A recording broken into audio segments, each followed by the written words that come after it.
আজকের কাহিনী শুধু আকাশের চাঁদের নয়, এ হলো আমাদের মনের আসল ইতিহাস। সৃষ্টির সেই আদি ক্ষণে যখন ব্রহ্মার অন্তরে প্রথম স্পন্দন জাগ্রত হলো, তার মন থেকেই আবির্ভূত হলেন মহর্ষি অত্রি। চেতনার গভীর থেকে তার জন্ম। অত্রি স্থির হলেন তপস্যায়। নিঃশব্দ, অবিচল, অনন্ত মনোসংযমে তিনি প্রবেশ করলেন এমন এক সাধনায় যেখানে সময়ের অস্তিত্ব যেন বিলীন হয়ে যায়।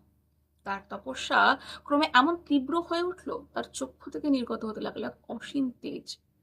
যে তেজ ধারণ করার শক্তি 10 দিকপালেরও ছিল না। অবশেষে সেই তেজ ছড়িয়ে পড়ল সমগ্র সৃষ্টিতে। সেই তেজ থেকেই প্রকাশ পেলেন সোমদেব, আমাদের প্রিয় চন্দ্রদেব। ব্রহ্মা তাকে নিজের রথে আরোহণ করালেন এবং পৃথিবীর 21 বার প্রদক্ষিণ করালেন।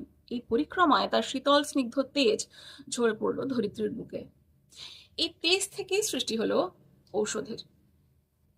এরপর লোক পালনার্থে নিজ কর্তব্য কর্মে নিযুক্ত সোমদেব শুরু করলেন অসীম কালের তপস্যা। সোমদেব সাধনা করলেন স্থির, নিবিষ্ট এবং অনন্ত সময় ধরে, 100 পদ্ম বছর, যা হলো 10⁻14 বা বছরের সমান। তার এই তপবল, কর্মের তারল্য এবং প্রসন্ন শক্তি দেখে ব্রহ্মা তাকে অধিপতি নিযুক্ত করলেন বীজ বা অঙ্কুর সূত্র, ব্রাহ্মণ, ঔষধি এবং জলরাশির। এই সৌম্য দর্শন সোমদেব শুরু করলেন রাজস্ব যজ্ঞ।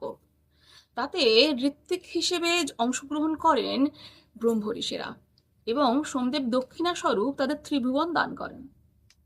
এরপর ঐশ্বর্য মদে মত্ত হয়ে তিনি তারকাময় যুদ্ধের পর প্রকাশিত হন বুধের জনক হিসেবে। সে কাহিনী জানবো অন্য কোনো দিন।